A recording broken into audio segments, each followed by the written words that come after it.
So now we're starting virtue ethics again. We did virtue ethics with Plato, but you notice we didn't spend that much time on the virtue ethics part of Plato. We actually explored some alternative moral theories like egoism and contractarianism. And then finally Plato revealed his hand and we talked about those four virtues, the cardinal virtues. With Aristotle, we're going to go much more into depth on this topic of virtue. We're not going to talk that much about virtue itself today. We're going to do a lot of big picture things. Why does virtue matter, and how do we get to caring about it? How do we end up being concerned with that?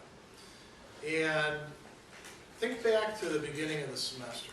We talked about this guy McIntyre, right? Remember the Plain Persons and Moral Philosophy reading? What themes do you remember from that?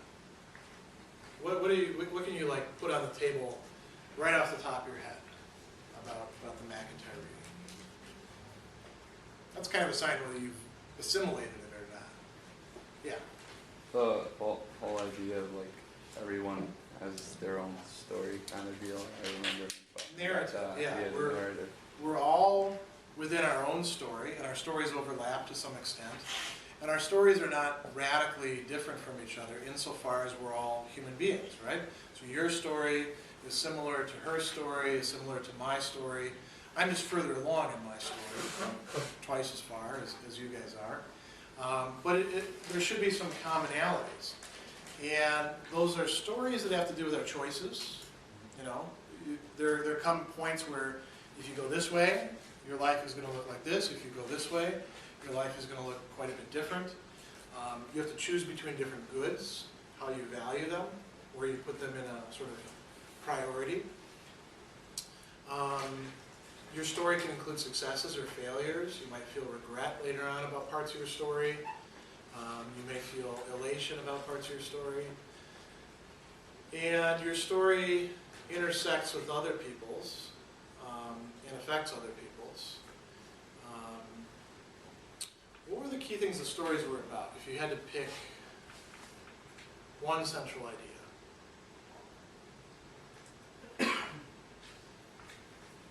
Yeah. It's about like finding your own good.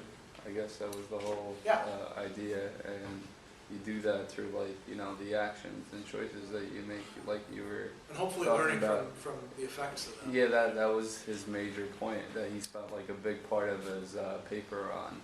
In regards to how continuously making the wrong decision will actually like lead you down the wrong path as possible. They actually make it harder for you to recognize bad decisions as bad decisions. And conversely, making the right decision will, and this is why the virtues come in, will help you recognize the rightness of the decision, which isn't always apparent to you while you're doing it. And you talked about asking questions. And you could ask questions in very particular ways or general ways. And one of those questions is, what is good? So each one of you would ask yourself in the course of your story, and you've done this many times in your life, what is my good? What is the good for me? Right? And that ties in with these questions that I've got here about happiness that I want you to think about, because we're going to talk about these a little bit later on, your actual personal examples. When you think of happiness for you, what do you think it consists of? Each one of you has a conception of happiness, has a conception of the good life, has a conception of what is good for you. And it's motivating you, right? Has been motivating you. Have any of you changed your mind, maybe in college or back in high school about precisely what you thought happiness consisted in? I know I did a couple times. What will make you happy? That's another way to think of this. What is it going to take for you to be happy? Because you're probably not entirely fulfilled, perfectly happy right now, are you? Is anybody here absolutely, they're all done, they've reached the end point, this is as good as it's ever going to get? Yes? No. I was going to say, this is it. If that's the case, then I think you've missed the point of being in college, right? This is a, you're not supposed to stay here the rest of your life. So, I don't know that they would let you. My mom did something kind of similar, actually, towards the end of her life. She started working for College, as a secretary, and then worked her way up and became the secretary to the dean. And she took classes, because if you're working for a college, you can usually take classes for free or for cheap.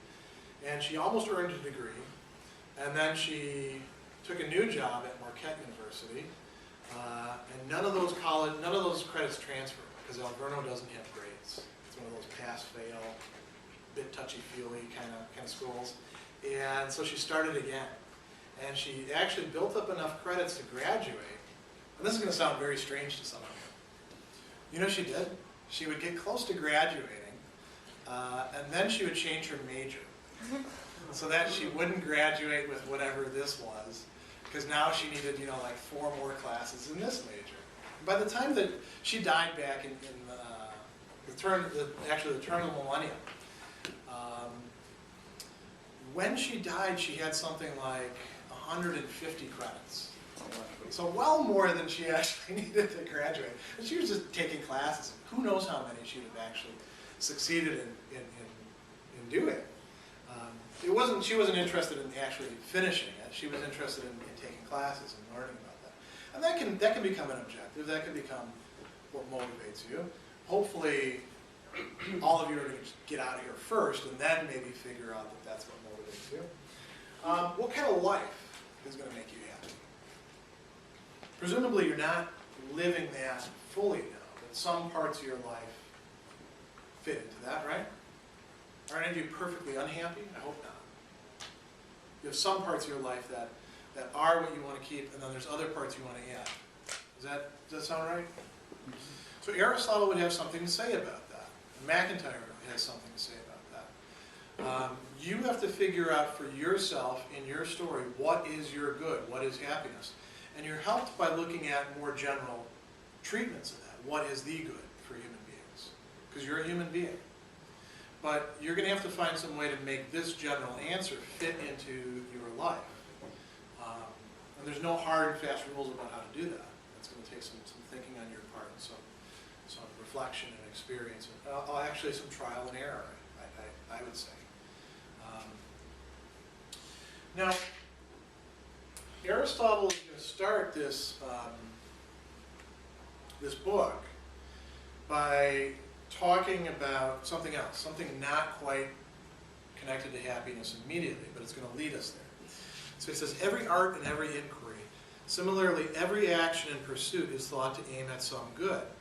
For this reason, the good has rightly been declared to be that at which all things aim. So, what is the good? What is your good? You can tell what your good is by looking at what you're aiming at doing. I put it this way, what the purposes and points are of the things that you do. And you can look at other people this way too. This is how you made sense of the world when you were a kid and started figuring out why people act the way they do, which to you probably was kind of a mystery, an enigma. At least it probably still is for some people, why they behave the way they do. There's some point to what they're doing. There's some purpose behind what they're doing. So I actually want to linger on this passage, which is a very famous passage, for just a couple minutes. It says, every art. Now, do you think by that he means just painting, drawing, music, drama, things like that? What do you think he means? He says art. The Greek word there is a bit broader, yeah. It's like for you, your art would be teaching. For somebody else, their art might be a sport. Yeah. Another way of thinking of every discipline. It's kind of funny that you say that, because I don't usually think of myself, I think of myself as a philosopher, and then as a philosopher who teaches. But yeah, I suppose how I earn my money, and what good I actually do as a philosopher is largely through teaching. So maybe that's my prime purpose, yeah. Based on that statement, like every art, I thought like Plato kind of already covered it when we were reading about how his creation of his city, how he was talking about people having their particular position. Each profession having its position in a society, and if they each profession strives for its own good and doesn't commingle, we'll have a perfect city, is what he was saying, from what I understand. You're right. he's talking about arts in the same broad sense there. You could think of it as each profession, anything that you could come up with a better and a worse way of doing it. So farming, for example. You know, is farming just a matter of going around and just throwing the seeds wherever you like, and then just hanging out for a while, and coming around, picking the stuff up and taking it to the market? There's a lot more involved in it, isn't there? You know, you actually have to know like when to plant the things. Some people probably have gotten frustrated recently because it's been so nice out, right? When are you supposed to plant things around here? Any of you know the rule of thumb? Isn't it like after frost or something like that? Yeah, and when does that usually happen? Like now? Like March-ish? No, we had frost last night. Oh. It got down to 28. Thought it was, I guess you never know. thought it was like late Wait. April, May. What's that? Late April, May. Kind of. Yeah, about that for this region, and you're a little bit warmer than what I'm used to. I'm used to like people actually planting after Memorial Day, because you know, from the more continental climate north, you guys have the sea and the Hudson to even things out a bit. People started planting things over this last weekend because it's been so balmy for so long. Well, a lot of those things aren't going to survive because this week is going to be cold, cold, cold, cold. So if they survived last night, they may not survive the next night. And the art of farming would tell you probably shouldn't do that. You should actually follow some sort of progression. There's things you shouldn't plant next to each other because they'll screw each other up. Again, the discipline would tell you that. Every one of you has a major, right? Every one of you has an art, for what Aristotle says. So you could, arrange it different ways. Like criminal justice, how would you define the purpose of criminal justice? What's the overarching goal? What do you think? I guess. I don't know. I've never had to answer that question before. This is something you should think about. Like law and like enforcing law. I mean, there's different ways to do it, whether it's law enforcement or Yeah, there are different justice-wise, like in the courts and stuff. There are different functions, and you might say that criminal justice is not just one art, but a bunch of arts all put together. Maybe to protect society. What about accounting? What's the purpose behind accounting? It's basically operate a business properly and smoothly. So that you actually know how much money you. Yeah, I mean, without it, we wouldn't be able to have the size of businesses that we have now. I mean, you couldn't go beyond a mom and pop store, basically. And without the kind of accounting that we have, you also couldn't have a credit system that we all rely on. I mean, you can think about this for any one of your majors. There's a why to it, an overarching why. You may not have talked about this in your classes. It may just be sort of assumed. Well, you're here, we're going to teach you this stuff. You'll figure out what you're going to do with it later on. But there's always a why. There's always a purpose and a point to any of the things that you're doing. Likewise, an inquiry. He talks about any inquiry. Let's put aside academics for the time being. Because every one of your majors is a form of inquiry. What else are you curious about? What else do you research? Or not even necessarily research. What do you go on Google and look up? Because all of you do, right? What is it you want to know about? Somebody in the last class said celebrities. I think a lot of people do, don't they? It's why they're celebrities. It's why their Twitter accounts are huge compared to other people's Twitter accounts. If you ask them, why are you looking at so-and-so's page? Because I want to know about them. That's an answer. That's a purpose. What else do you guys want to know about? Yeah. I'm into gadgets and technology, so I always look up tech news I websites. think there's a lot of people who are into that sort of thing too, right? Yeah.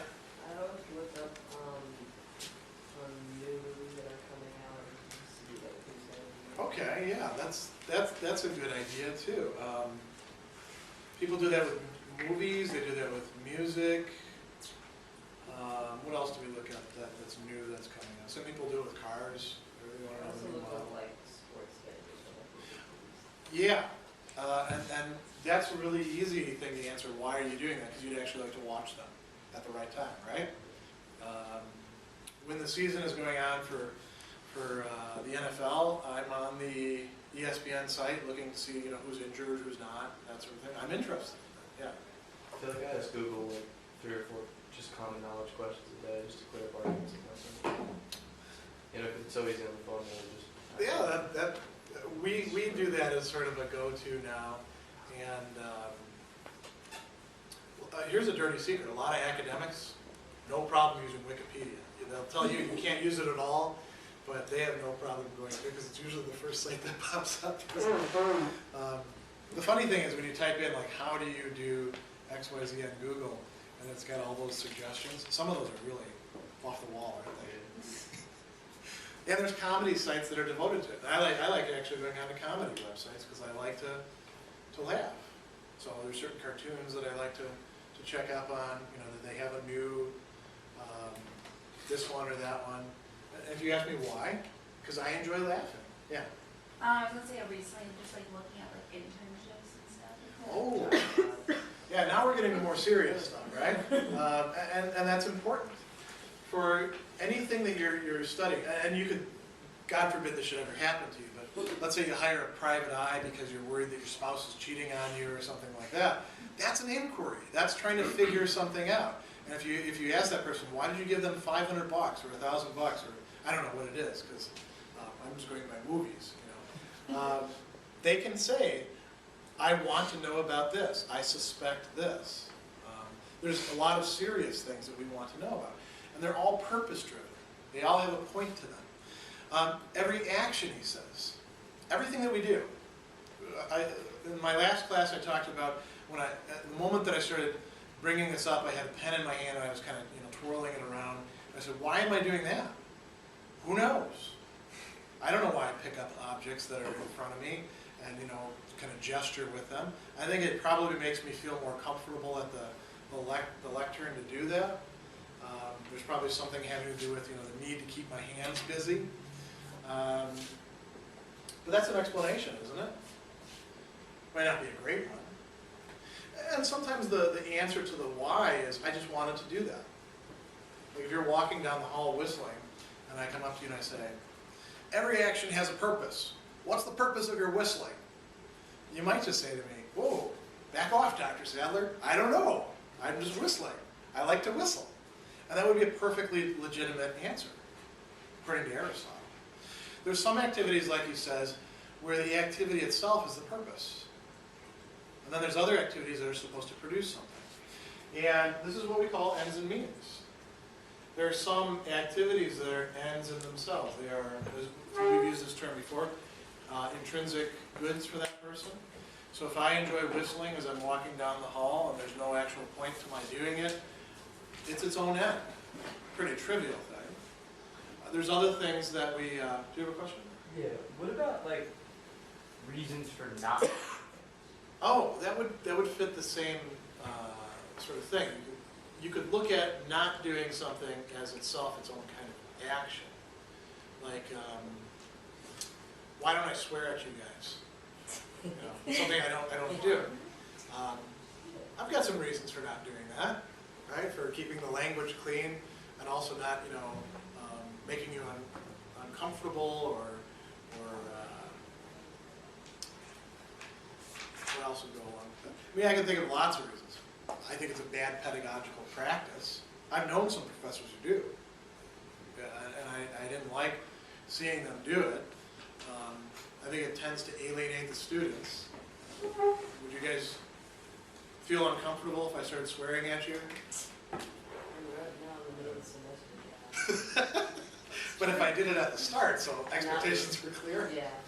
With my professor, do that all the time. Really? We would just assume you're really angry at us now. How would that make you feel? Yeah.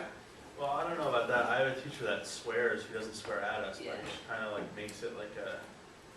Like I have one teacher also who doesn't like accept any non-educational like language, where like the teacher that swears kind of makes you feel like they're treating you like adults more than the teacher that wants you to speak like adults, you know? Just kind of being more informal makes it kind of easier in the classroom, I Okay.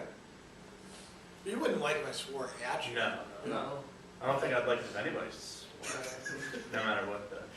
Okay, so that would be an example of not doing something, and there's purposes behind that as well, right? Not taking the opportunity to sleep in this morning and to choose instead to come to class, you can look at those as sort of two sides of the same coin. You chose not to do this, but to do this instead. So you chose one thing over another. Not swearing at you doesn't mean that I won't do anything. I speak in other ways, right? Hopefully I have a happy medium between, how did you put it? Requiring students to talk like adults or speak like adults, being very formal, and then being very informal. Hopefully I'm somewhere in the middle there. So everything that we do, we can ask, what's the goal behind it? What's the purpose behind it? Why is this going on? And we can ask further and further questions. We can set up chains of this kind of thing. Let's look at a couple examples, just hypothetical examples to illustrate this. Something that I think a lot of you have had to do, and all of you will eventually have to do, buying a car, right? How many of you have bought a car so far? Good, about a third of the class. Is there anything that you need to do before you buy a car? Or you just walk out of the lot and take the first one that they You need to have suggested? credit usually. Say again? You need to have credit. Okay, so Money/credit. basically. Yeah. Both, actually. either that or have a lot of cash, right? Mhm. Unfortunately, not too many of us have that, including myself. What else do you need to do? Yeah. Research. Yeah, that's pretty important. So maybe you read Consumer Reports or, a car magazine. Have your license? Oh, yeah, that one, I That's never probably the first thought. one.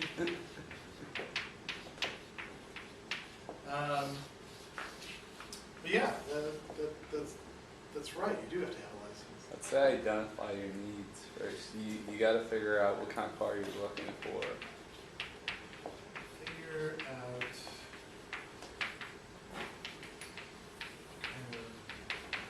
Yeah, I mean, you don't want to walk onto the lot and you actually, at your age, want a two-door, something small, and then somebody sells you on a minivan.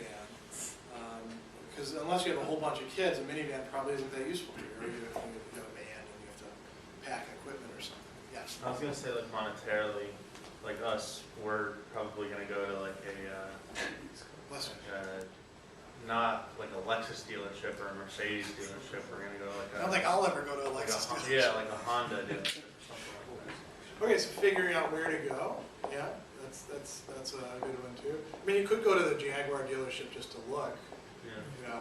I mean, they won't sell you anything anyway. Most of the fancy dealerships charge like a fee for test driving a Do they car. really? Yeah. Wow, that's good to know. Okay, so now, why do you want a car? Why do you want to buy a car? Let's assume you actually do. You don't want to just lease a car, drive somebody else's car. Yeah. So move around will be easier. You need mobility. And what do you need mobility for? Work. This one is going to have multiple purposes. You need to be able to get to work, school. That one will be kind of temporary. I suppose unless you have kids, then you have to drive to school, if you don't take the bus, something like that. Or some of you may be perpetual students, who knows? You don't seem excited at that prospect, though, do you? Anything else? Yeah. See your friends. Okay. Let's call that connection. With friends, how about we put friends and family?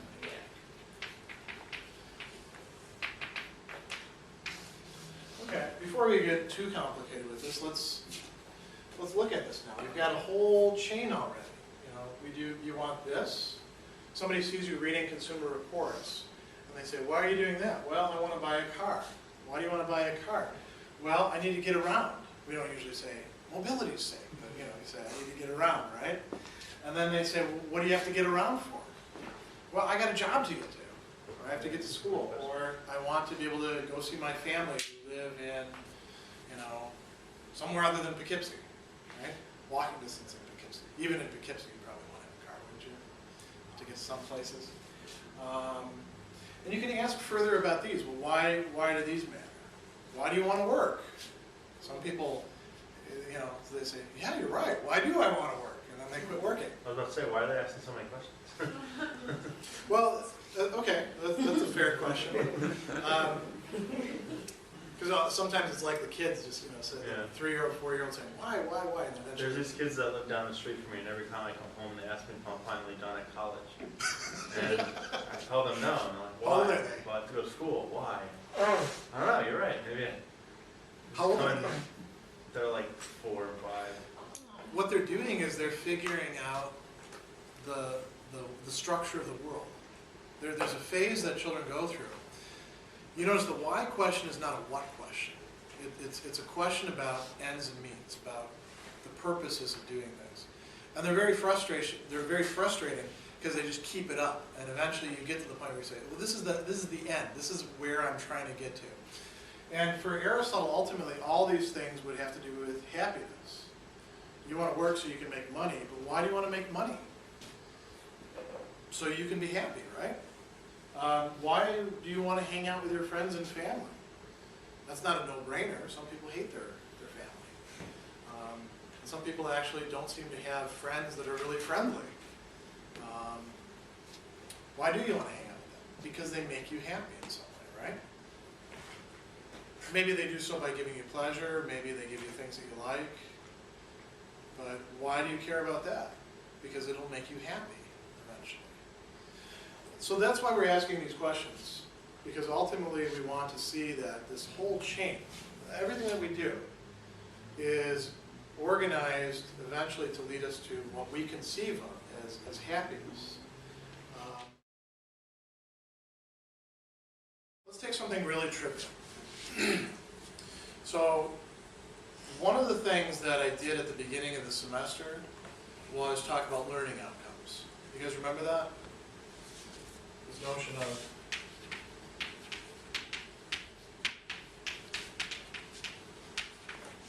learning outcomes? Ring a bell?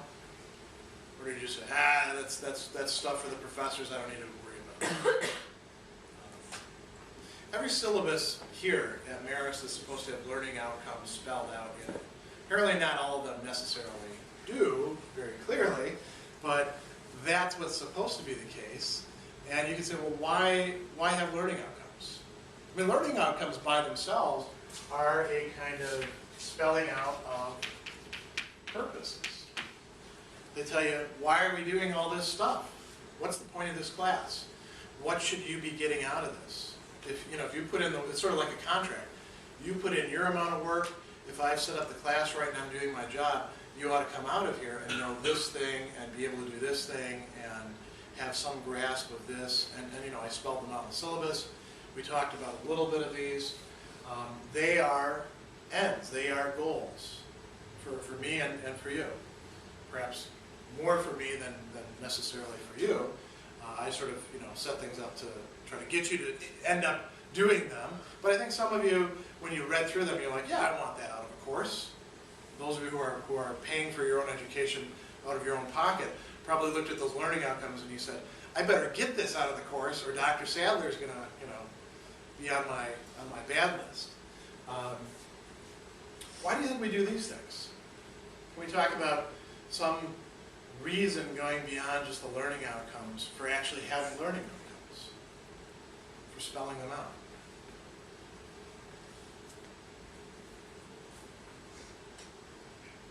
I mean, we could just say, well, we're supposed to learn a bit in this class, some philosophy stuff. That's my goal for you, my aspiration, something along those lines. what is it about the act of actually putting them down on paper and putting them in front of you and also giving it to my dean? What's important about that? Yeah. It's almost like you're setting a standard or expectations, both for like you to us as students, but also for you to your dean. That you're saying like I expect to fulfill these like to the students, and then like for us to learn that kind of material and get that out of it. I think that's a good way to put it. Making expectations clear. That's a reason for having learning outcomes. I think you're right about that. Now, why would we want to make expectations clear? Notice we can ask another why question. What's important about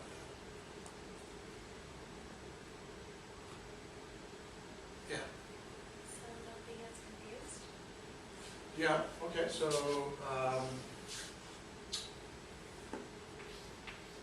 let's put it as this, getting a clear idea of where to go.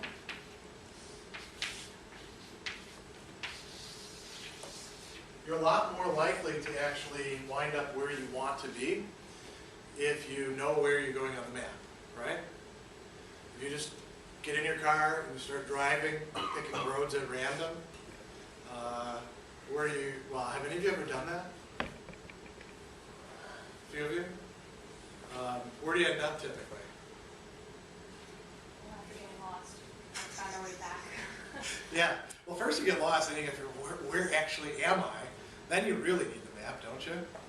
Thank God now for GPSs, because back in the old days, you'd have a paper map and try to figure out, how did I get to where I am? What can I recognize? You have a lot better chance of developing as a student if you have some idea of what the goals are. When you're studying and you start feeling a bit stressed because you have to study so many different things, and you have to start making cuts. Well, am I going to study this thing? What am I going to pay attention to? If you have some idea of what the most important activities are, you're much more likely to succeed, aren't you? There could be some other goals too. There doesn't always have to be just one goal. I can tell you another important goal is accountability. If I actually have learning outcomes, then other people can have clear expectations of me. And the whole process of this school providing you college credits depends these days on the expectations being clear and the school demonstrating that people have actually met or surpassed those expectations. Not just you guys, but us professors. That's how they can tell whether we're doing our jobs or not. It's not just those student evaluations that we give you. You guys fill in the bubbles, and then they go over to the dean's office or some other place. I'm not quite sure where, and we get the results like 3 months later.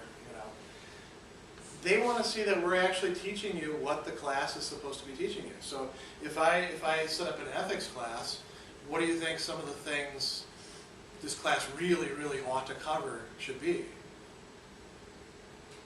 If you had to pick just one thing that you think this class should accomplish, what would you say? Yeah. Learning the different moral theories. I think that's pretty good. If you guys get out of this class and a month from now somebody comes up to you on the street and says, do you know anything about Kant? Kant who? Then either I didn't do my job or you didn't do your job, right? Something went wrong somewhere. If you can't tell me the difference by the end of the semester, not right now necessarily, but the end of the semester, between virtue ethics and deontology and utilitarianism, somebody screwed up, because that's a really important part of the class.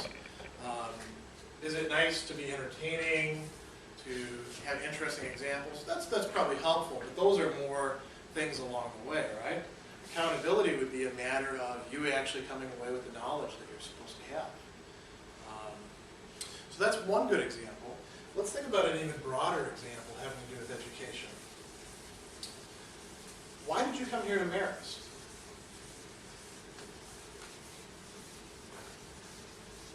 Why aren't you just in the workforce, hanging out at home? I mean, your answer might be mom and dad wouldn't let me. But then you could ask, why not? Right? So let's call this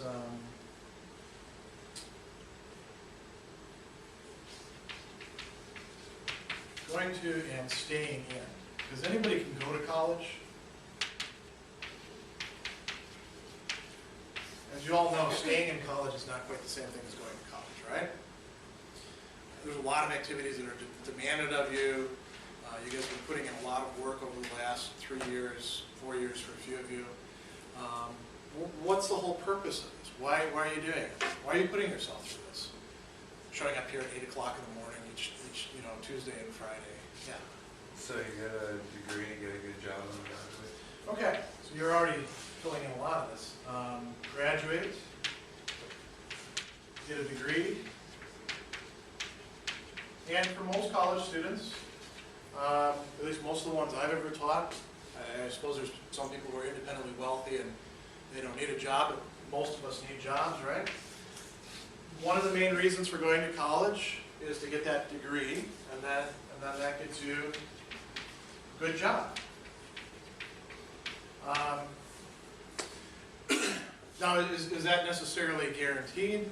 Not in our economy. And when I taught this material, not Nichomachean ethics, but I taught this sort of problem-solving thing in critical thinking classes at my last university, where the graduation rate was about 7%, the four-year graduation rate. And they were taking in students with very, very low SAT scores. It was a sort of bottom-tier institution trying to serve those who otherwise wouldn't have gone to college. Almost all of them were first-generation college. They had the idea that, well, I just got to get to college, and then things will take care of themselves, and then I'm going to have a good job. And I would point out to them, what actually gets you that good job? And then, the smarter ones, because there's always like a talented 10, would say something like having skills, or having what employers want. And employers, you guys know this, employers aren't going to hire you just if you have a college degree. What else are you guys doing along the way that's hedging your bets? Yeah.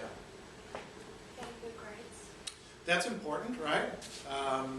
Just skating by with the lowest grade point average probably is not going to be that good.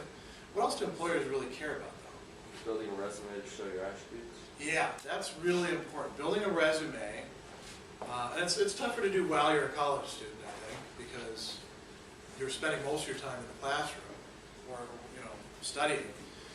But you can, in fact, do a lot of activities. What's probably the most important one? The most important thing that you do?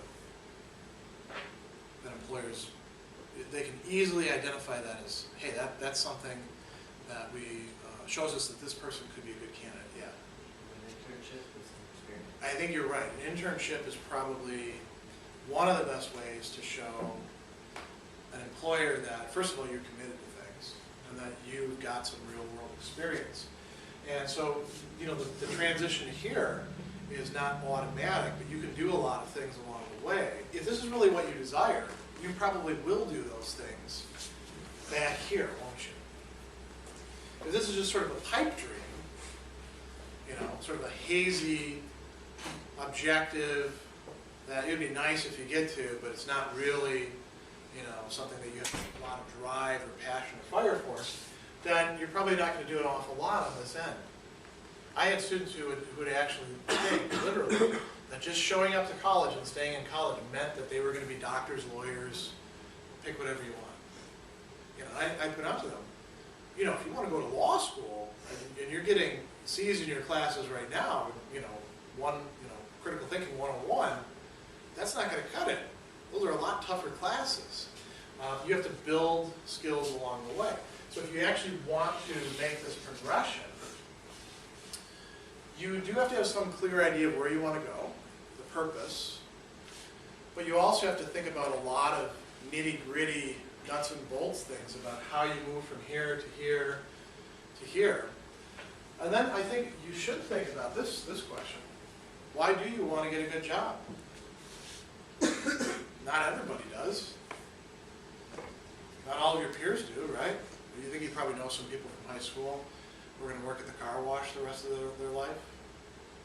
I know I did. I know some people in my high school who did. I think they thought I was one of those people when I was in high school. I had no intention of going to college. Why do you want to get a good job? Yeah. Most of the time you have a lifestyle in mind, and you Okay. pick a job depending on, I guess, like happiness and how much money you make. So that lifestyle. Lifestyle will make you happy.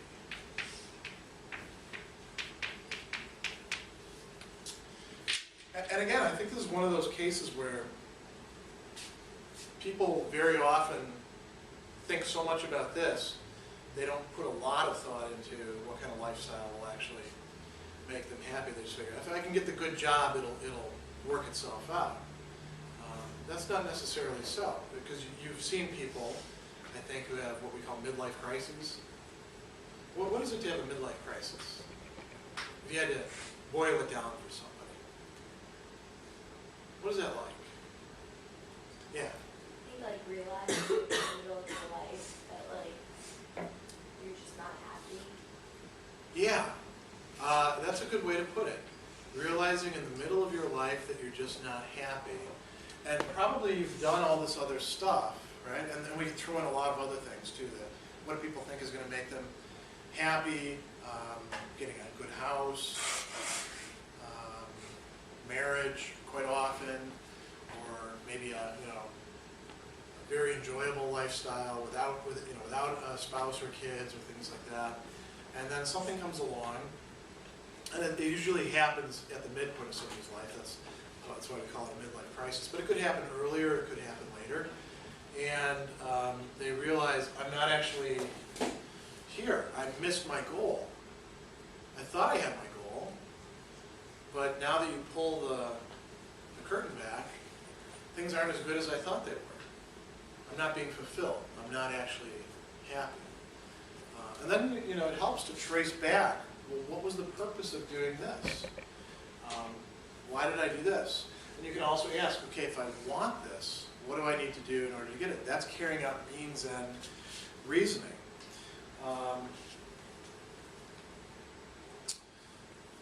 I'm not going to bring up any more examples because I don't have enough time, but you can think of a lot of other examples of these. And this is a good segue into this question of happiness.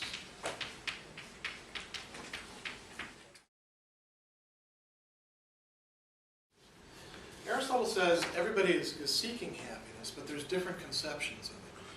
Not everybody sees it as consisting in the same thing. And if you think of some really skewed understandings of happiness, understandings that I don't think that you share, what would some of those be? What are some things that seem to be aimed at by people that they seem to think will make them happy, but you think is just completely screwed up? And you don't have to necessarily think of a real life person. Think of people in movies or, yeah. Drugs. Yeah, there's that commercial, it's an old one now, where it says nobody actually says, I want to be a junkie. I'm going to start out being a junkie. But people do get into drugs. A lot of people do. And why do they keep doing the drugs? Yeah, I mean, that becomes their conception of happiness. It may be that they can't imagine anything else. One reason why some drugs are so addictive is because they provide pleasure in a very unmixed form, like heroin, for example. That's why people do heroin. I mean, after you get hooked on it, you got to do it because otherwise you go through horrible withdrawals, right? But the original reason why people start doing it and then keep doing it again is because it feels so good. Same thing with crack, other opiates connected with heroin.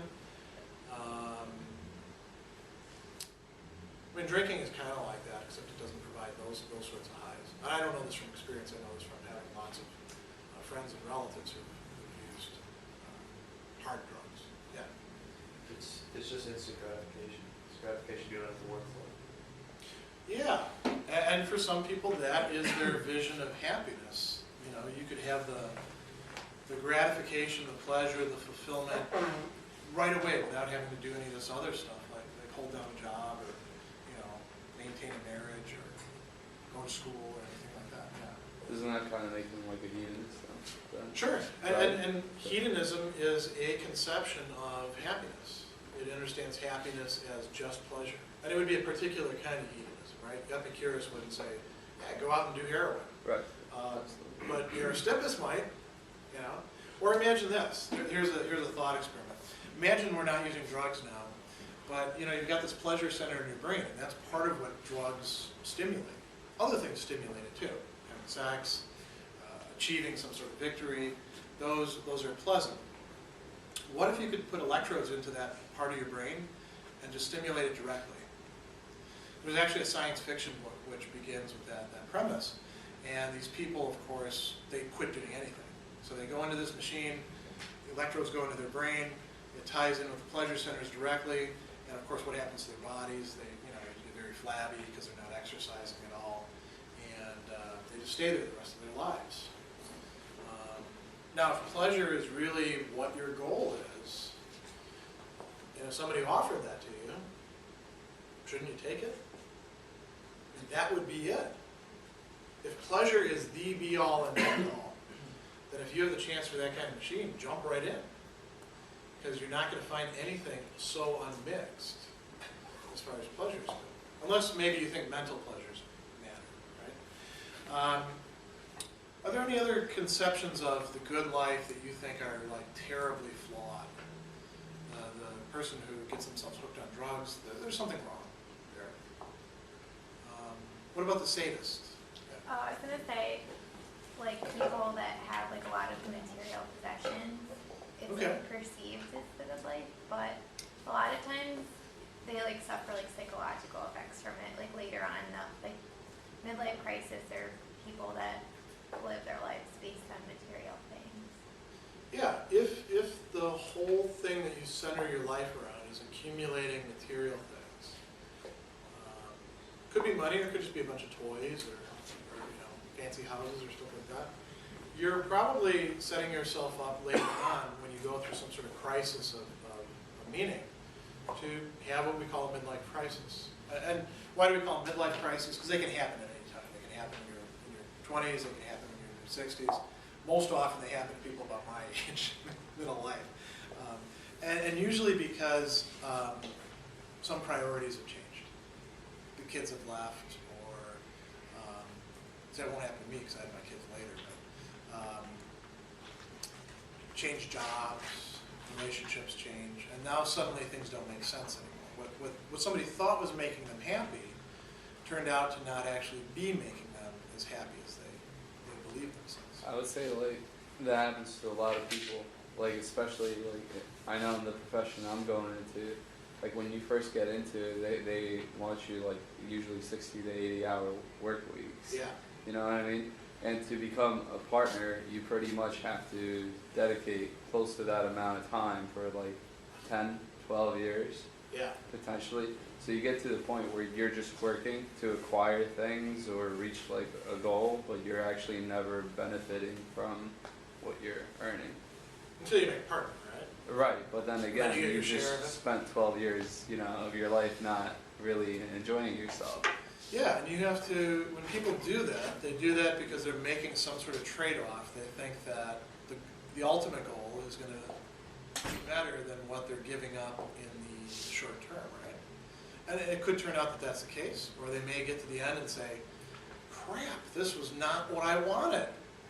I thought this was what I was looking for, but it turns out it's not. Yeah. I feel like in that way, that's more of seeing it as a means to an end than instead of as a purpose.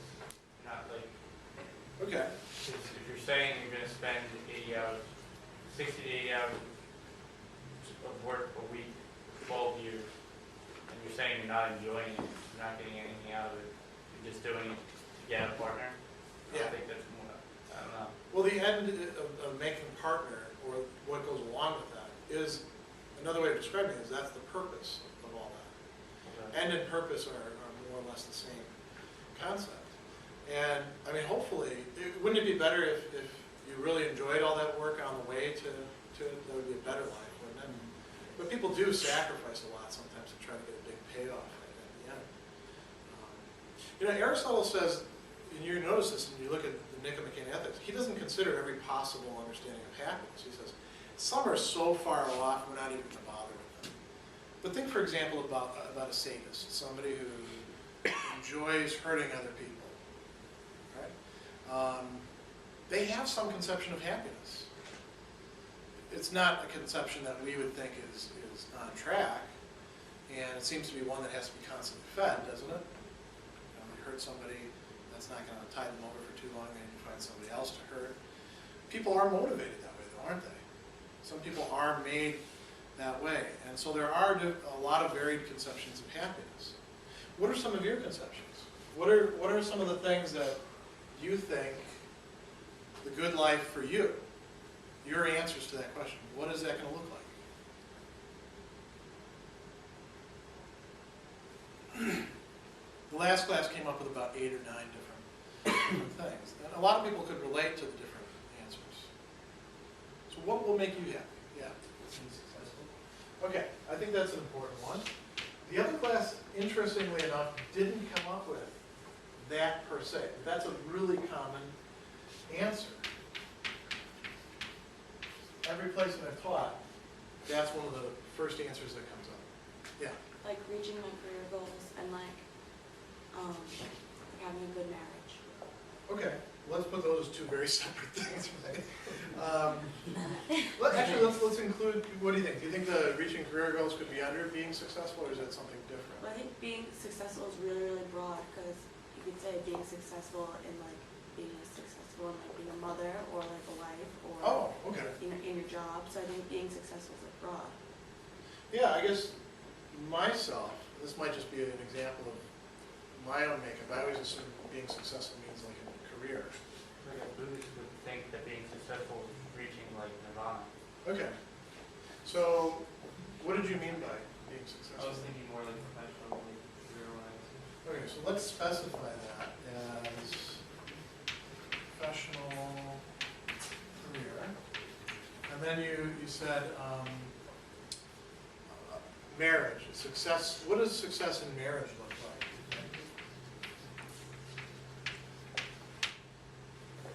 We know what failure looks like. Divorce, right? That's one clear failure. There's other ways to fail and still stay married. Just being happy and like unconditional love for your spouse. Okay, so both people happy, unconditional,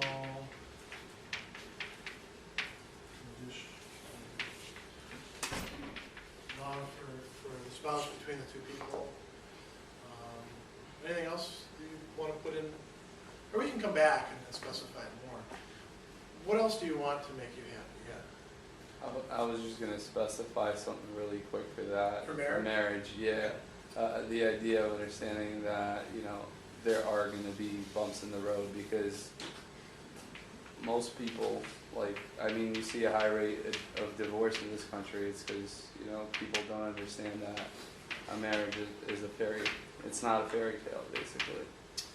Yeah, I mean, the key things that people tend to argue about are not the ones that you'd originally think they would. Like, you know, when you see people say finances are one of the biggest things people argue about in marriage, you're like, that's not going to be me. You know, I wouldn't argue with somebody about money. I'd argue about other stuff, or I wouldn't argue with them at all. But then you get into it, and then you realize, yeah, there's reasons for these trends, that is something that we tend to do. And so you've got to be able to figure out how to get past that. And actually, it's interesting. There's this researcher out there who I don't actually buy a lot of his stuff, but apparently he's very good at marriage counseling. I'm blanking on his name right now. He's got a lot of marriage books out. And the one thing that he says that's the best predictor of whether a couple in crisis are going to survive or not as a couple is whether they show contempt towards each other or not. So, you know, when you disagree, do you disagree in such a way as you say, you are so full of it, you know, like that. Is that the attitude? Well, that's probably not going to work then.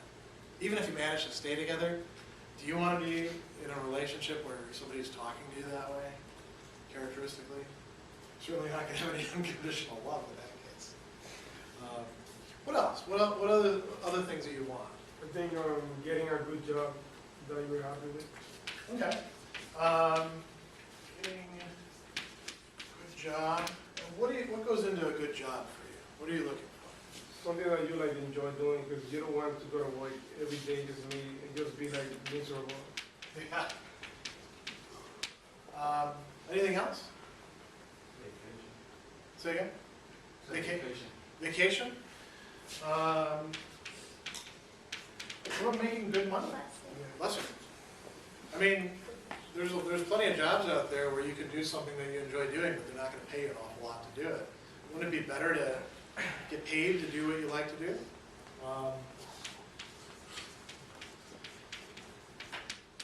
Vacation is important, though, you're right. I don't know if you guys have probably heard these stats. You know, we start out usually with like 1 or 2 weeks of vacation at a job. Europeans who have a different way of looking at job stuff, 5 weeks. Usually start out with 5 weeks. We professors, we get a lot of vacation, but we don't get paid for it. So, more like being laid off. You know, Temporarily. yeah, it's sort of like being a tradesperson, except you got no unemployment, you know, for that time that you're off. And they say they're paying you over a certain period. What else? So we get jobs, that's a big part of our lives. Being successful in general, marriage. What else are components of happiness for you? Yeah. What about just like being a good person and the things that come from that? Okay. Being a good person. So how does that fit in with happiness? Yeah. Like bad karma, that will always not come from, but we do good things to people. Okay, so being a good person to avoid, say, we'll call it consequences and complications.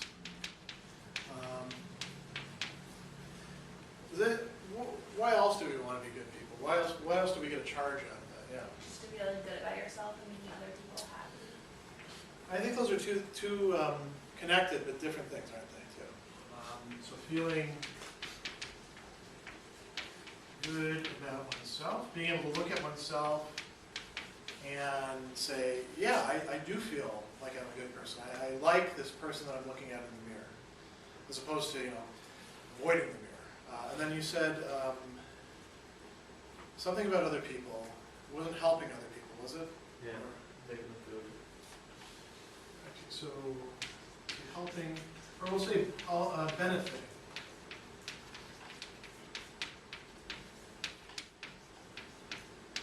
Other people.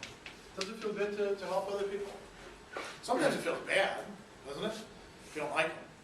But sometimes it does feel good. Yeah. They can make you like, feel appreciated or like well respected. Okay. Let's put that as a separate thing.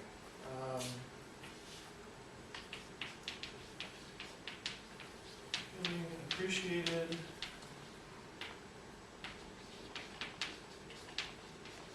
Or respected. I think that is an important part of happiness for most of us, isn't it? I mean, would you be content to have lots and lots of money but have everybody dislike you? Could you be happy in a condition like that? Some people think they could because they go for that. But, you know, it doesn't seem like that would really be a very happy life, would it? This is probably enough to work with right now. So notice what's not up here, and I pointed this out with the other class as well. Nobody said, I just want to have a life of enjoying myself constantly, doing anything that I want whenever I want to, the life of pleasure. Aristotle talks about that as one of the candidates, doesn't he? For happiness. He says the many think that the good life, the life of happiness, is just a life of pleasure. He brings up this guy Sardanapalus. And Sardanapalus was a rich king. And so, if you're the king, everybody does what you want, and you can enjoy any sort of indulgence or any sort of pleasure that you want to. So, wine, women, and song, or beer, men, and song. I don't know what else you could substitute in there for song. Or maybe, PlayStation, or what else do we take pleasures in? Watching sports. What about a life that just consisted in one continuous round of pleasure? None of you said that. I think that's kind of interesting, because every other place that I've taught, that came up like first. Success would come up usually after that. And actually, the other thing that would come up usually before success, being filthy rich. I want to have as much money as possible. I just want to have as much stuff. And one second for these, because I want to follow through on this. I think that that's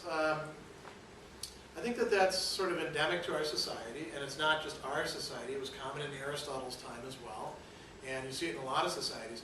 And one of the things that's kind of interesting to think about, why you as Marist students don't sort of meet the norm of saying, I want to be filthy rich, I want to have as many pleasures as possible, and I want to be a big success in business, as just the only things that you want.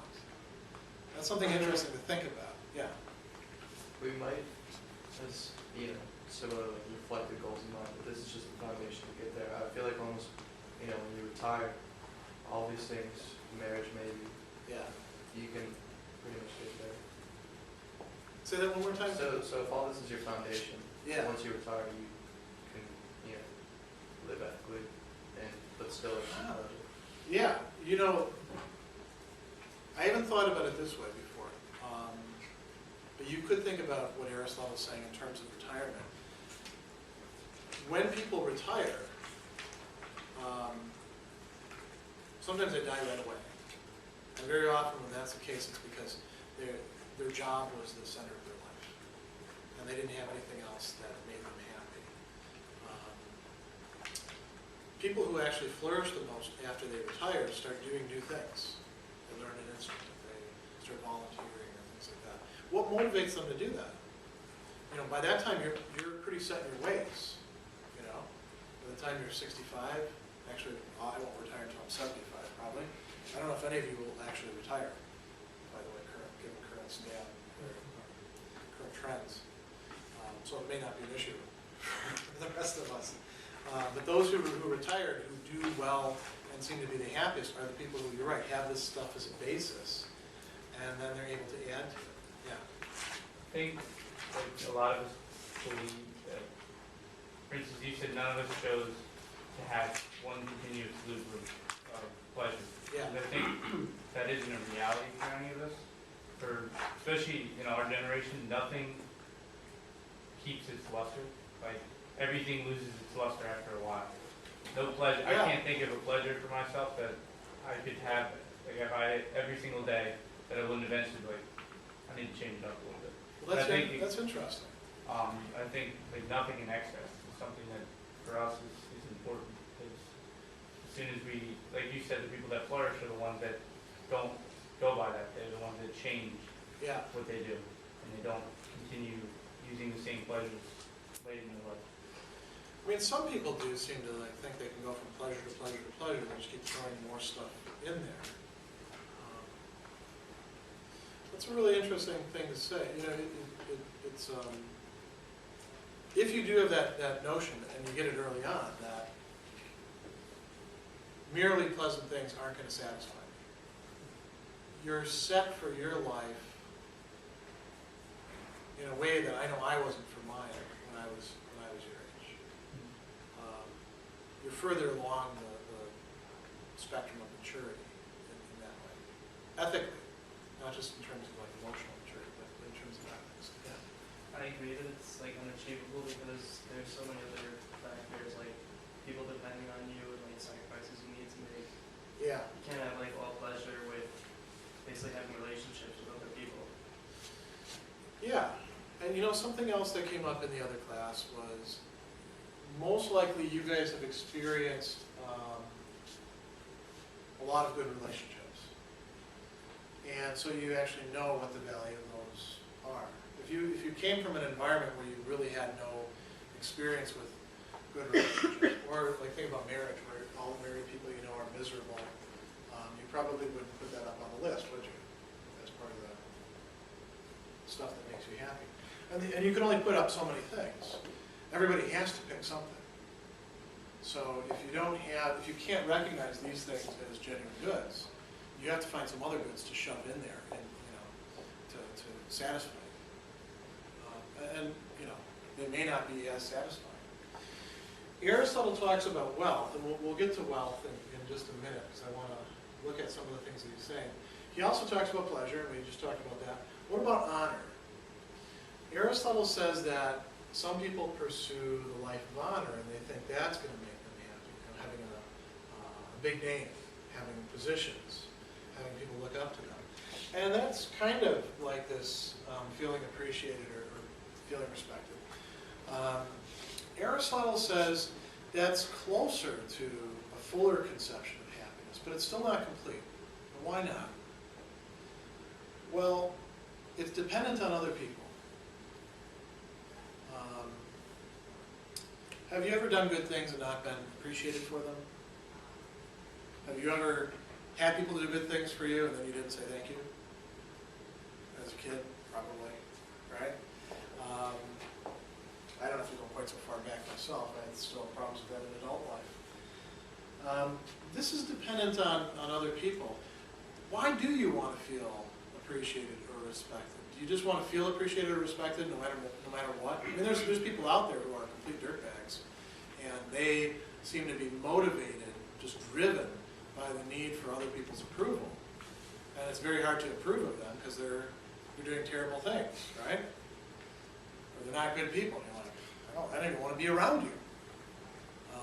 We do watch them sometimes on reality TV. But would you actually want to be neighbors with some of the people on reality TV? Maybe a few of them, but probably not most of them. Would you be roommates with them? What do we want to be appreciated or respected for?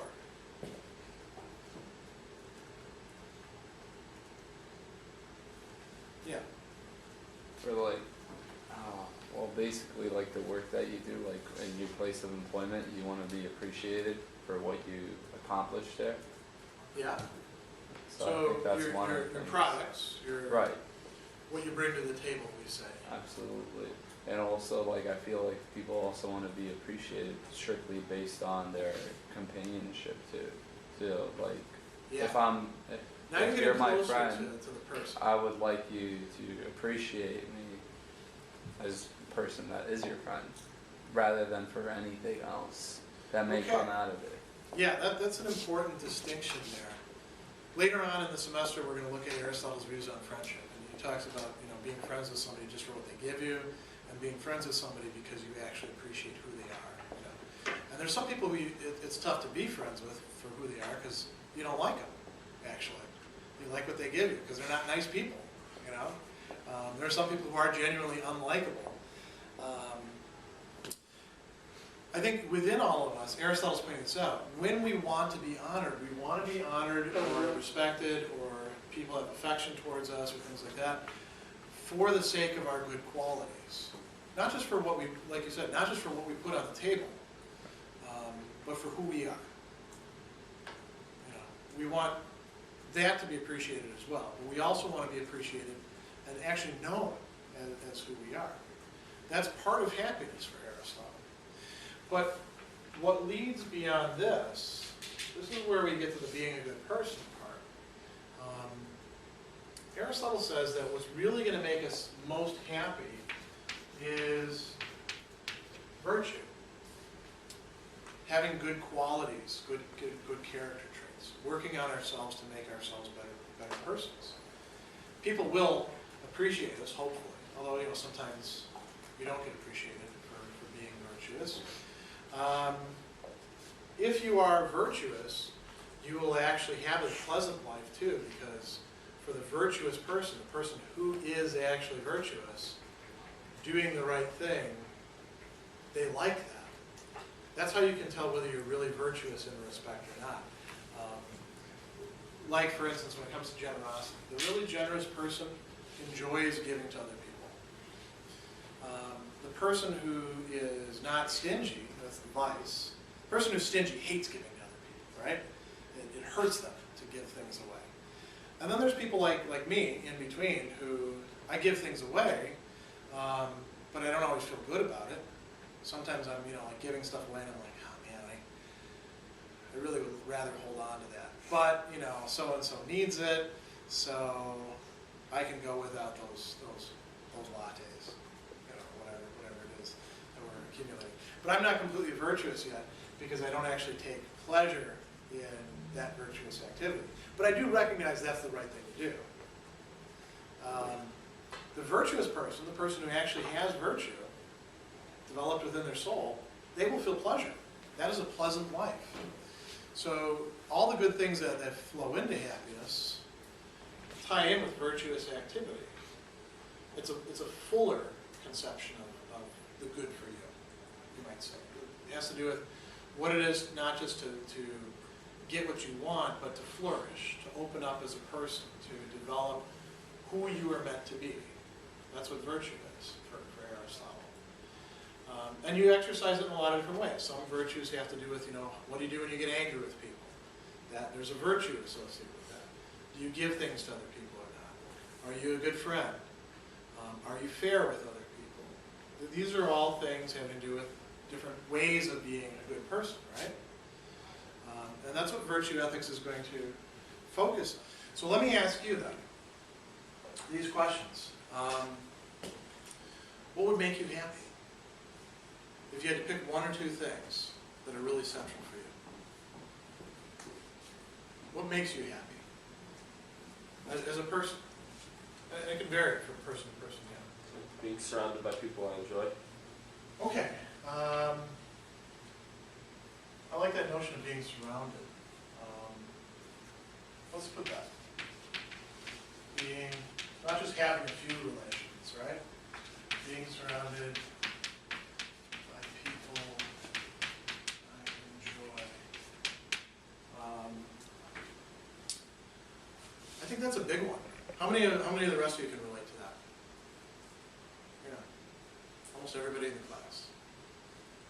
What else? What else makes you happy? Yeah. Giving back. That's an interesting one too. Giving back. What do you mean by that? I don't know, like to the less fortunate. Okay, so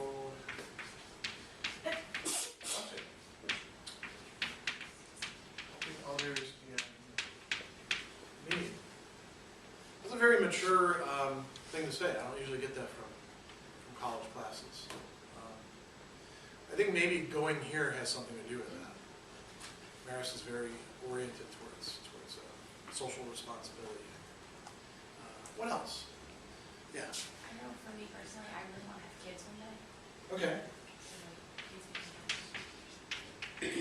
Having and presumably raising. Anybody can have kids. Raising them is a whole different ballgame. Anything else involved with this notion of kids that you can add to, or you think maybe I'm missing? Just raising a family in general, like Okay. marriage, anything like that. Yeah, why don't we, you want to put marriage in there too with the kids, or? Sure. Marriage, family. What else? Now start getting a bit more greedy or egocentric, yeah. I'd say like in terms of like kids and giving back and stuff, you need to be like financially stable in order to do all these things. That's a good point. Financial stability, or security, like we often say. Yeah. Time to do my many hobbies. Time. Yeah, that's an interesting one. Free time, or we often call this, is it I before E? Leisure. Is that right? Or is it? I have them reversed. Yes, EI. I'm very bad with those IE ones. Okay, leisure for, let's call it activities. Doing what you would like to do. So maybe it's fishing. I know I enjoy, actually having enough time to fish, and I haven't fished for a long time because I don't have much time. I like reading. Other people have different hobbies, right? Playing music too. You can tell you can tell whether I've arranged my time well by how much time I actually get to practice with instruments. If I don't get any time to practice with instruments, it's because I haven't arranged my time to have any leisure. Because that always comes last in the day, you might say. What else do we like to do? What else is part of the good life for us? Yeah. Like leaving like a positive impression with people, like influencing. Okay. Let's call that a lasting, positive influence or effect.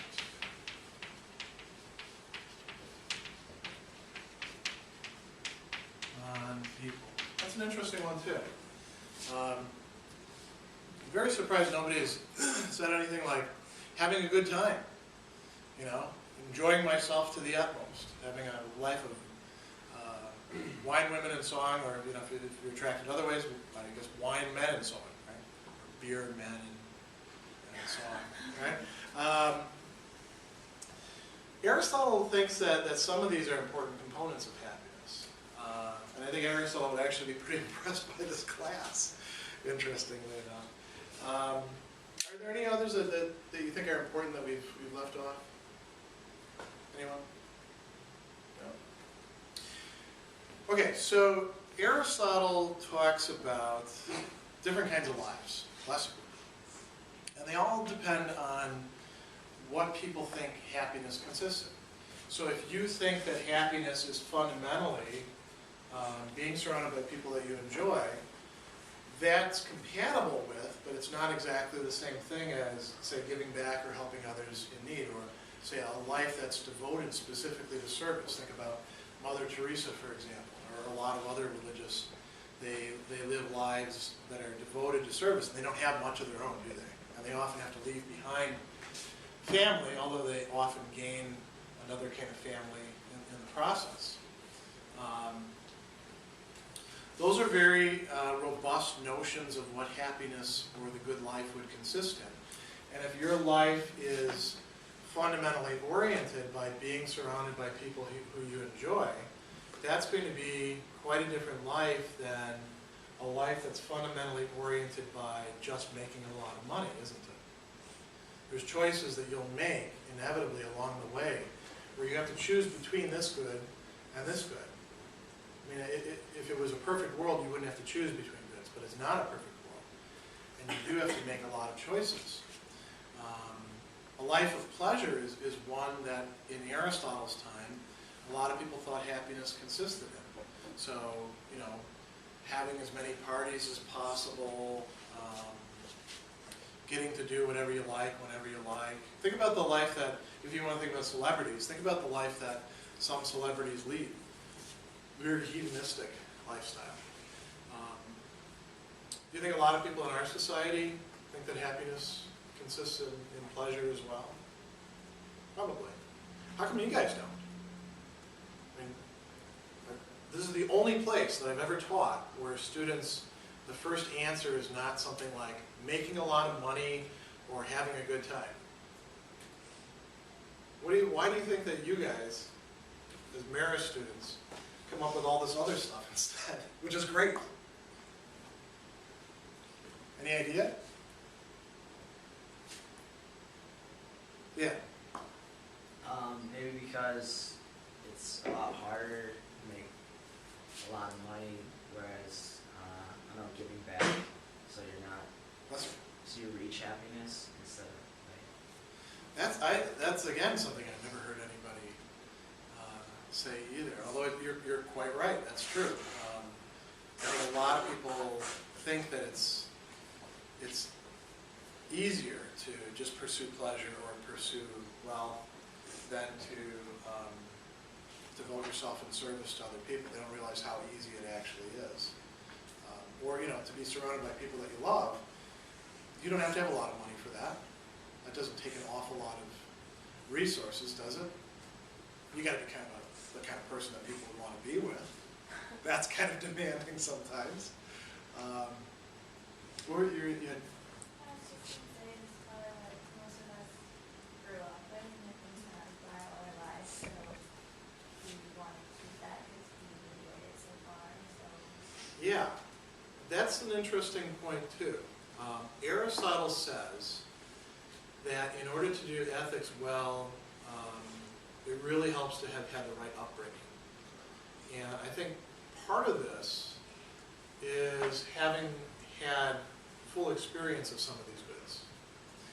Some people haven't really experienced what it's like to be surrounded by friends, family who they really get along with. Some people, say you went to a high school that's very cliquish, you didn't mesh with anybody, you didn't have a circle of friends that you fit in with. The people that you did hang out with, you were all ripping on each other all the time. It would be harder to conceive of this then, right? If you've never actually experienced this, or let's say you come from a family where people hate each other. I've seen families like that. That would also make it harder, I think, to do that. Or, some people would say, giving back to other people, screw them. I'm going to get what I can get. Maybe that's in part because they've never actually tried it out. You guys presumably can relate to this because you've actually done some of this and you've seen what the effects are and you know what it feels like for you. Probably you've experienced some other people giving to you, right? From time to time? When you didn't necessarily deserve it or you were in need. Yeah. Free time or leisure for activities, I think a lot of people can relate to that. The more pressed you are for time, the more this becomes something that you conceive of as being happy. So for some people, just getting on vacation, not having to show up for work for one day would actually make them a bit happier. This is a really interesting one too, having lasting positive influence or effect on people. And I think that one ties in a little bit better with what Aristotle was talking about as another component of happiness, honor. And one of the things that Aristotle says, he's talking about pleasure. He says the life of pleasure is kind of slavish. We're gonna put that aside. A lot of people buy into that, but that can't really be the good life. What about the life of honor? The life where you're acknowledged for your good deeds, for what you've done, your legacy. Sometimes we say, right? What about that? He says, well, that's a little bit incomplete too. In part because you're looking for something from other people to give to you. Pleasure is very passive. You're looking for things to give you pleasure, right? Honor, you're looking for people to give you something because of who you are, what you've earned. So it's more about you, but you're still dependent on other people. So what if you do good things, but nobody recognizes it? That could fit in with what you're talking about, though, couldn't it? Because not everybody does get recognized for the lasting effects or influences that they have. So I think what you're talking about is a little bit more like what Aristotle is calling virtue. Virtue, we've talked about this before, it's good states of character, good states of who you are. They're part of the fabric of your being. The opposite is what?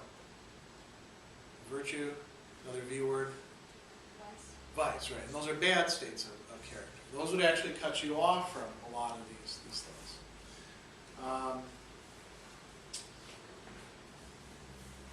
Having a legacy is in large part, I think, going to be a product of developing certain character traits. I think so is giving back too, actually, for that matter. You can't just you can't sustain that without having some good character traits that are going to be required, especially the more you give. Having raising kids, being surrounded by people that you love, that's probably going to involve virtue to some extent too. Because, why would people want to be around you if you don't have any good character traits?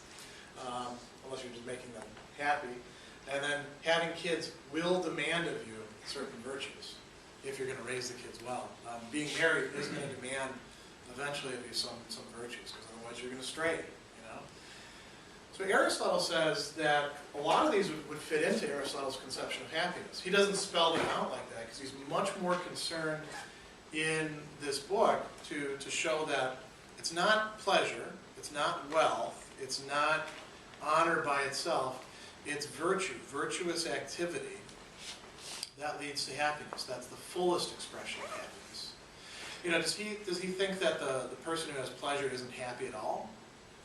No, but it's not a full conception of happiness like this stuff would be.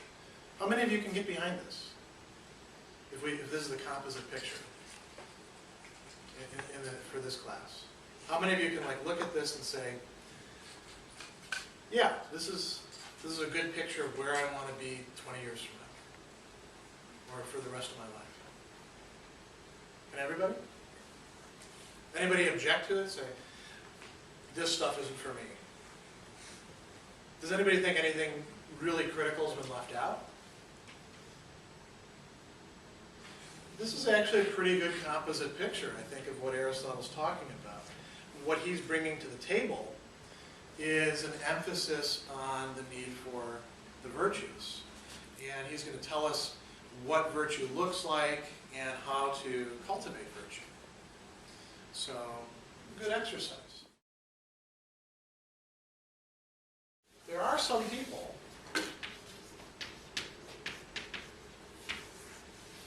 for whom this is the central value, right? You may know some. I'm guessing you probably do, right?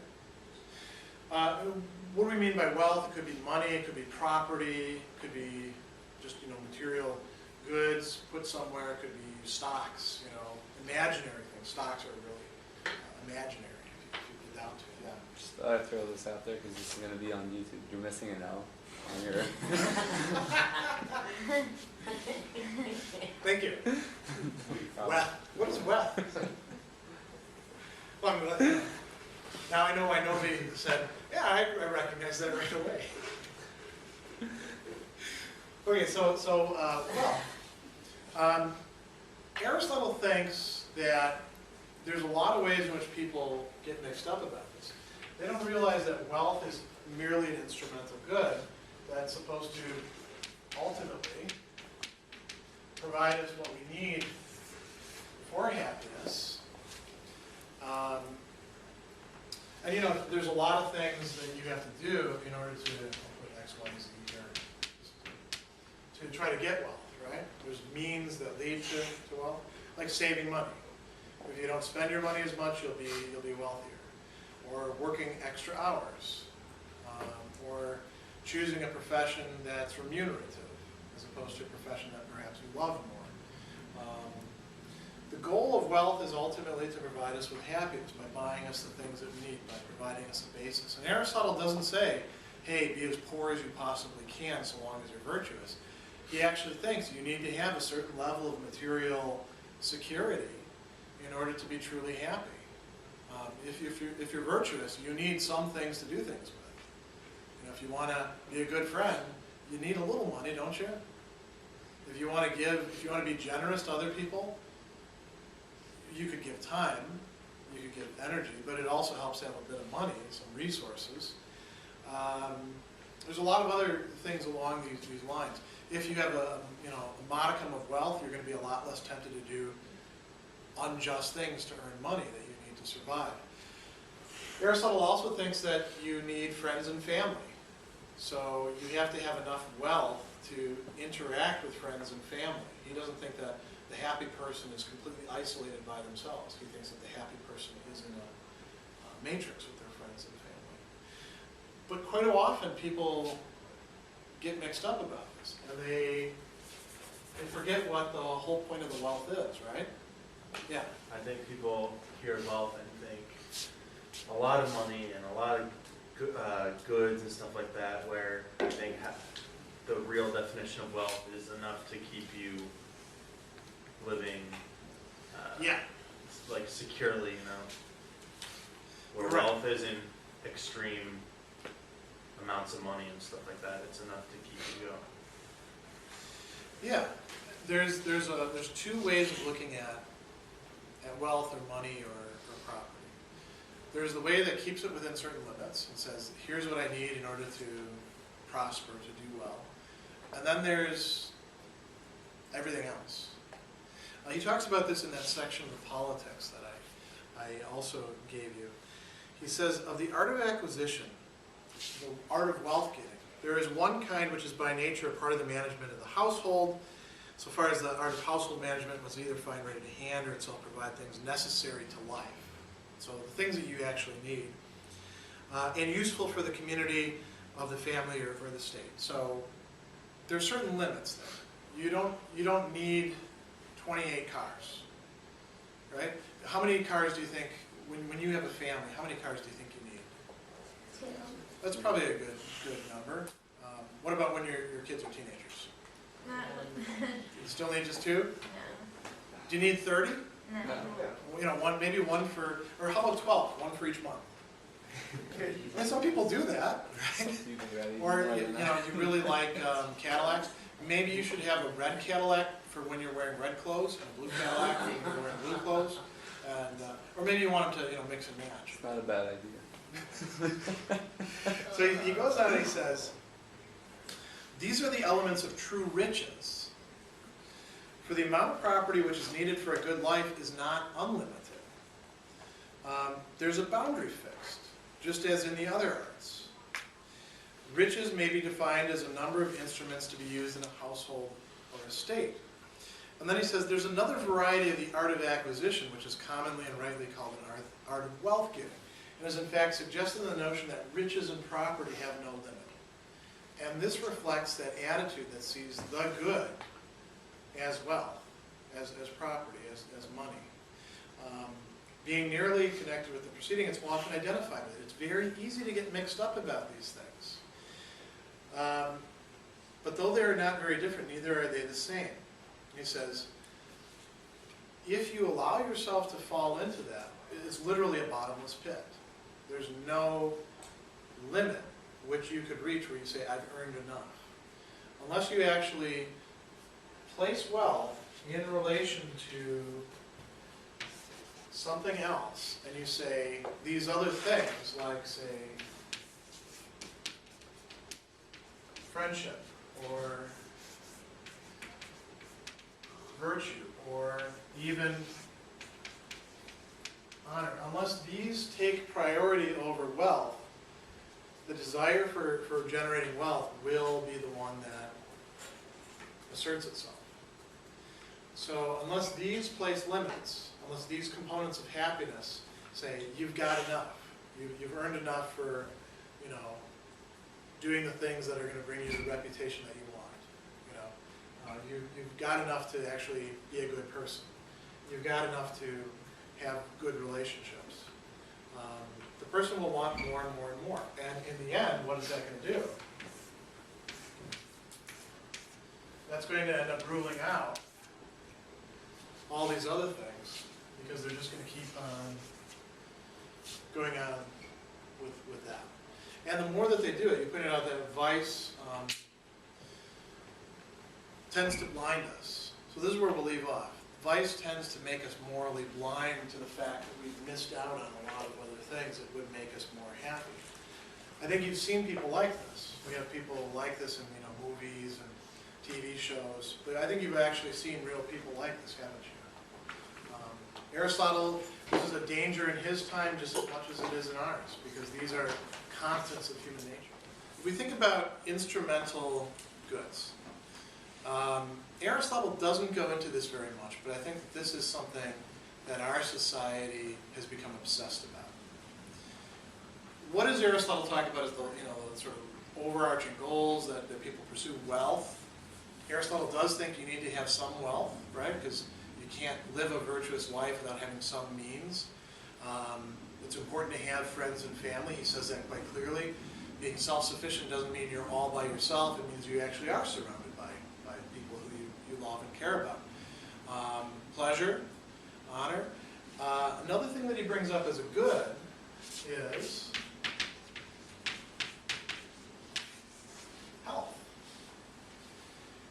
Now, if you want to be healthy, how many of you want to be healthy? Not an awful lot. You can tell by looking at me, right? Because I don't exercise enough. If you want this goal, what do you need to do? What are some of the main things that you need to focus on? Yeah. Yeah, diet. We'll just put sleep. That's a key one for you college students. Most of you don't get enough sleep, period. I don't get enough sleep myself. So that's a big component, right? What you eat, how often you sleep, how much you sleep. What else? What else is critical? Yeah. Exercise. Yeah, exercise.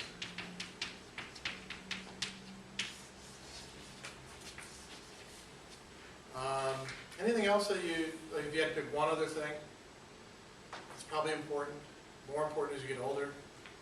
Should like alleviate stress. Oh, okay. Let's add that. How do we want to put that? Reducing stress.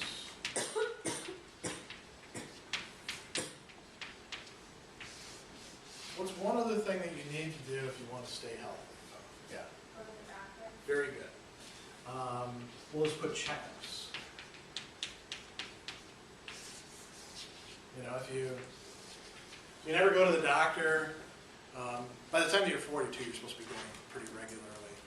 If you never go to the doctor and then, you've got some sort of problem and you go in and they say, you got cancer and it's spread through your whole system. If we had caught this a year ago, we could have done something about it. Well, whose fault was that? It's the person who doesn't actually, they want health, but if you want health, these are the things you need to do. Now, why do we want health? Is health a goal in and of itself? I think it is for some people. I think some people become health obsessed. And you can tell that they value this more than other things because they sacrifice other things to this. Very often they'll sacrifice other things to these things. Like they'll become obsessed with exercise. And they will lose friendships. Or not make time for their spouse or their kids because they're too obsessed with exercising and getting in that morning workout or something like that. I mean, I'm not knocking exercise, by the way. I'm saying exercise is a good thing. But notice, a lot of what life consists in is what we do with the good things, how we value them. What is health actually good for? Yeah? Well, it allows you to do the things that, and stay alive long enough to do the things that will make you happy. Say a little bit louder. It allows you to do the things that make you happy. Okay, so health is something that enables other activities. It's a condition. If you want to, if you want to be able to travel a lot, it really helps to be healthy, doesn't it? Because if traveling, meeting different people makes you happy, but you have to spend most of your time in the hotel room, laid up in bed, you're not enjoying much of that good life. If being surrounded by the people that you love and actually engaging in activities with them is important, then you probably want to be healthy. So, when you take all the kids to the museum, you're not wheezing as you go up the stairs. You're actually able to do things with them. If playing sports with them is an important part, you probably need to be healthy too, right? If you want to have that touch football game before the Super Bowl, you don't want to be in such bad shape that when you get knocked down, you can't get back up. And now, they've got to rush you to the hospital. Even for other things like making money, it probably helps to be healthy. Go ahead. I was just going to ask, does this include mental and emotional health also? Yeah, I think that would be important, although for somebody like Aristotle, we're going to see this a bit more as we go into the virtues per se. Part of what we nowadays consider to fall within emotional and mental health, Aristotle would say is actually a matter of the virtues and the vices, or of what we're going to call self-control and lack of self-control.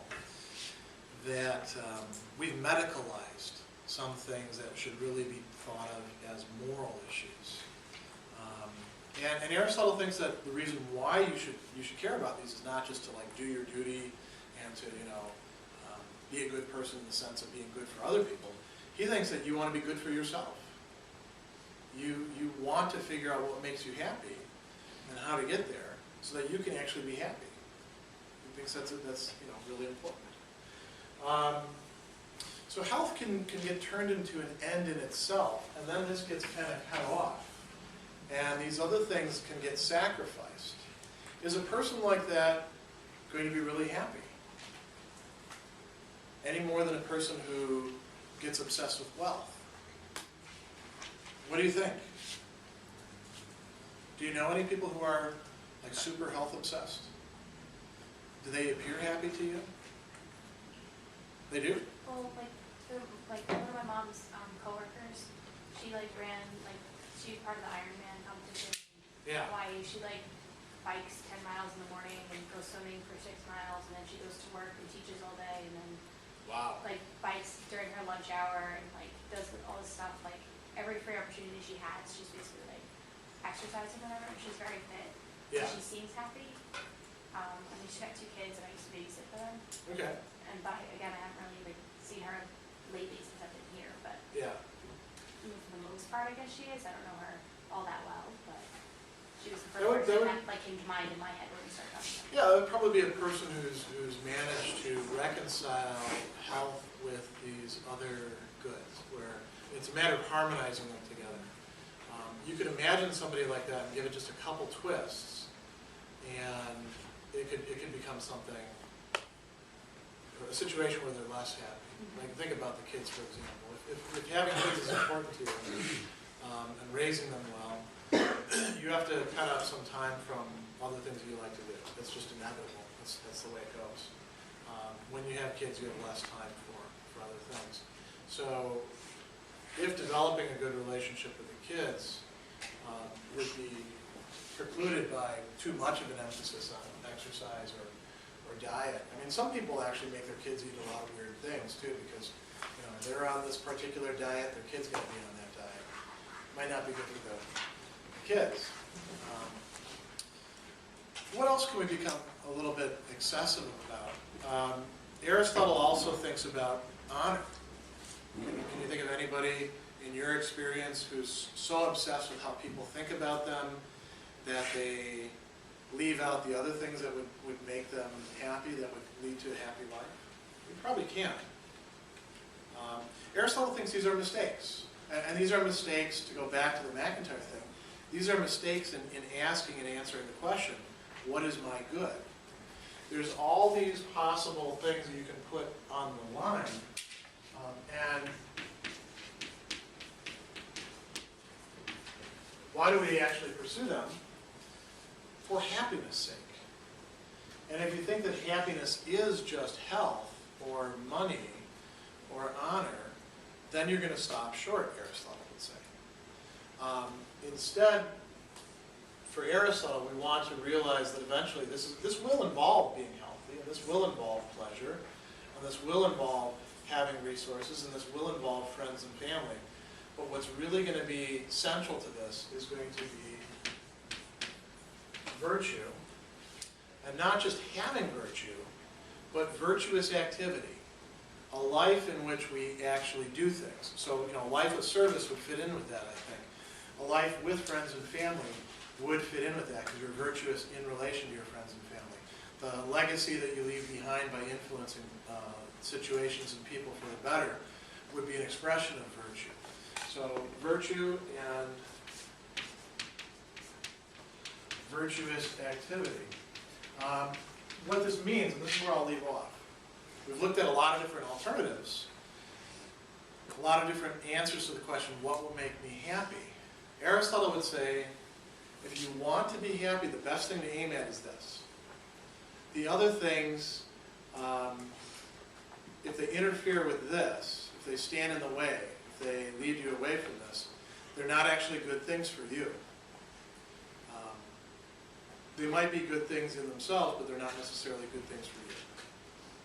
So you have to figure out, if you want to be a virtue ethicist, you have to figure out not just what happiness looks like for you, but also what the virtues are going to look like for you. But we're going to spend the rest of the next couple weeks doing that. So.